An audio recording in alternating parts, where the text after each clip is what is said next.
ॐ विश्वानि देव सवितर्दुरितानि पराशुवा यद्भद्रं तन्न आशुवा। ओम शांति शांति शांति। नमस्कार साथियों, आशा करते हैं साथियों आप स्वस्थ होंगे, निरोगी होंगे और योग प्रतिदिन कर रहे होंगे। साथियों, योग की इस यात्रा में आज हम जिस विषय के ऊपर चर्चा करने वाले हैं उसका नाम है साथियों चंद्रभेदी प्राणायाम। जी हाँ साथियों, चंद्रभेदी प्राणायाम एक गर्मियों के मौसम में किया जाने वाला प्राणायाम है। वैसे तो साथियों इसे हर मौसम में किया जा सकता है, लेकिन दिसंबर और जनवरी में अगर इसे छोड़ दिया जाए तो ज़्यादा अच्छा है, क्योंकि जो लोग पहाड़ों में रहते हैं वहाँ पर तो बहुत ज़्यादा ठंड होती है, इसलिए इसको वहाँ पर ना ही किया जाए तो ज़्यादा अच्छा है। बाकी आप इसे मैदानी भागों में आप इसे सर्दियों में भी वैसे कर सकते हैं, लेकिन कम करें तो ज़्यादा अच्छा है। लेकिन गर्मियों के लिए तो यह रामबाण हमारी जो जितने भी व्याधियाँ हैं, कष्ट हैं, रोग हैं, जो गर्मी से जुड़े हुए रोग हैं, उनके लिए यह प्राणायाम बहुत ही लाभकारी होता है साथियों। यत्र ब्रह्मांडे तत्र पिंडे कहा गया है साथियों, जो कुछ भी हमारा ब्रह्मांड में मौजूद है वो हमारे पिंड के अंदर मौजूद होता है, हमारे शरीर के अंदर भी मौजूद होता है। चंद्र और सूरज, जैसे कि मैं बात कर रहा हूँ, चंद्र और सूरज, चांद और सूरज जो है ब्रह्मांड में मौजूद हैं, ऐसे ही उनकी एक सूक्ष्म छवि हमारे शरीर में भी मौजूद होती है साथियों। जैसे हमारा जो बायां स्वर है, जो नासिका है, बाईं और दाईं, तो बायां जो स्वर है ये चंद्र नाड़ी है और जो दाहिना स्वर है यह सूर्य नाड़ी है साथियों। ईड़ा और पिंगला इसे कहते हैं। तो हमें ईड़ा यानी कि चंद्र नाड़ी से जुड़े हुए आज हम चंद्रभेदी प्राणायाम के बारे में चर्चा करेंगे। भेदी, चंद्रभेदी, भेदन का मतलब है साथियों कहीं से होकर के गुजरना। अगर हम चांद से होकर के गुजरेंगे तो हमें एक ठंडक का एहसास होता है साथियों, और गर्म चीज़, जो गर्मी प्रदान करने वाली चीज़ें हैं वहाँ से होकर के गुजरते हैं तो हमें गर्मी का एहसास नेचुरली हो जाता है साथियों। तो आइए अब वीडियो को ज़्यादा लंबा ना करते हुए साथियों, इसको जो है सीधा आपको इसकी विधि बता देते हैं कि इसे किस प्रकार से किया जाना चाहिए। आप सबसे पहले किसी भी आसन में बैठ सकते हैं इस प्रकार से, जैसे कि मैं इस समय सिद्धासन में बैठा हूँ। आप पद्मासन, वज्रासन में भी बैठ सकते हैं, और आपकी बॉडी का अलाइनमेंट एकदम सीधा होना चाहिए 90 डिग्री के ऊपर। और हाथों में आप ज्ञान मुद्रा या वायु मुद्रा, कोई सी भी मुद्रा आप इस प्रकार से लगा सकते हैं, और दोनों हाथ आपके घुटने के ऊपर, कमर गर्दन सीधी, बॉडी का अलाइनमेंट एकदम सीधा। और सबसे पहले हम साथियों जो दाहिनी नासिका को बंद करेंगे और बाईं नासिका से धीरे धीरे श्वास को ऊपर की ओर भरते हैं। और जब श्वास को ऊपर की ओर भर लेंगे फिर हमें बाईं नासिका को बंद करना है और दाहिनी नासिका से श्वास को धीरे धीरे एकदम से बाहर की ओर छोड़ देना है। यही चंद्रभेदी प्राणायाम कहलाता है। चंद्रभेदी मतलब आपको बाएं से ऊपर लेना है, जो हमारा ईड़ा स्वर है, चंद्र यानी कि चंद्र नाड़ी है, यहाँ से हमें श्वास को ऊपर की ओर भरना है, और सूर्य नाड़ी से हमें श्वास को बाहर की ओर निकाल देना है। ठीक है, अब एक राउंड में आपको करके दिखा लेता हूँ। चलिए सीधा बैठिए और कमर गर्दन सीधी। एक बार हम मन में पावन ओमकार का ध्यान करेंगे, उसके बाद इसको शुरू करते हैं। ठीक है, अब हमें दाहिने हाथ से अपनी दाहिनी नासिका को बंद करना है और बाएं स्वर से हमें श्वास को ऊपर की ओर भरना है।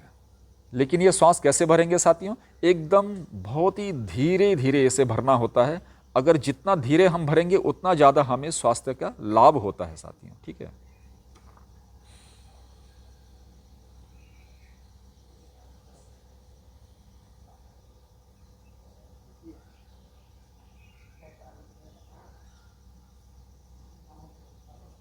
ये हमने भर लिया। अब बाईं नासिका को बंद करेंगे इस प्रकार से, इस वाली उंगली से, और दाहिनी नासिका से हमें श्वास को धीरे धीरे बाहर की ओर छोड़ देना है।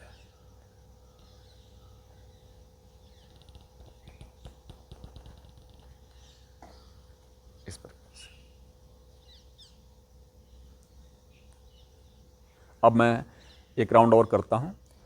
इस समय मैं हाथ का इशारा नहीं करूंगा।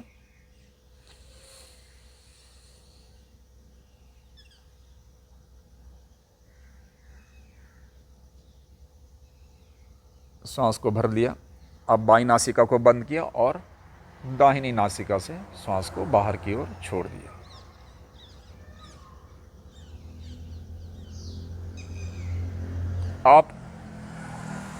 आप बीच में बोलेंगे नहीं, मुझे बोलना पड़ रहा है साथियों, इसलिए आपका बहुत अच्छे से होगा।